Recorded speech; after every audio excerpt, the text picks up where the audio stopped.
కర్నూలు జిల్లా ఎమ్మిగనూరులో మహర్షి వాల్మీకి ప్రతిభా పురస్కారాలను విద్యార్థులకు అందజేశారు.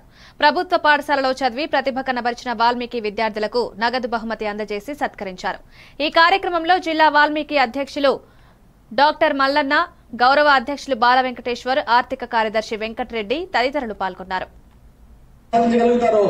వారు చెప్పేది నీ వెలు విషయం, నీ మేలు కోసం చెప్తున్నాడా, నిన్ను ముంచడానికి చెప్తున్నాడా అని ఆలోచన వస్తుంది. కాబట్టి ఈ తాగుడు మెయిన్గా ఈ తాగుడు అలవాటుకి దూరంగా ఉండండి.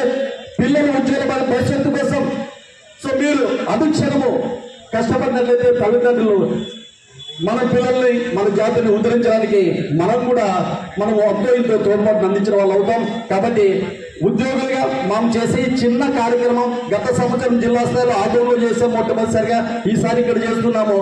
మరి ముందు కూడా అందరూ ఒక సహాయ సహకారంలో కేవలం ఉద్యోగులు లీడ్ చేస్తున్నారు, మిగతా వాళ్ళు కూడా మన వాళ్ళు చేస్తున్నారు, నేను చేతోటి వాదులుగా ఉంటున్నారు. ఈ సంఖ్య పెరగాలి. హుసేన్ సార్కి ఫోన్ చేసి మాట్లాడితే ఎలా సార్ ఏర్పాట్లు అంటే కొద్ది మందే చేస్తున్నాం సార్, చాలా కష్టమైంది అని చాలా బాగా వెలుగెట్టారు. బట్ అయినా వదిలిపెట్టలే, దీన్ని సాధించే తీరాలను. కాబట్టి ఈ సంఖ్య పెరగాలి. ప్రతి ఒక్కరు కూడా, నేను కూడా ఇప్పుడు హెడ్ మాస్టర్గా నేను నా కులం చెప్పుకోవడానికి ఎప్పుడు సిగ్గుపడను. నా స్టేటస్లో నేనే పెట్టుకున్నాను ఇలా జరుగుతుందని.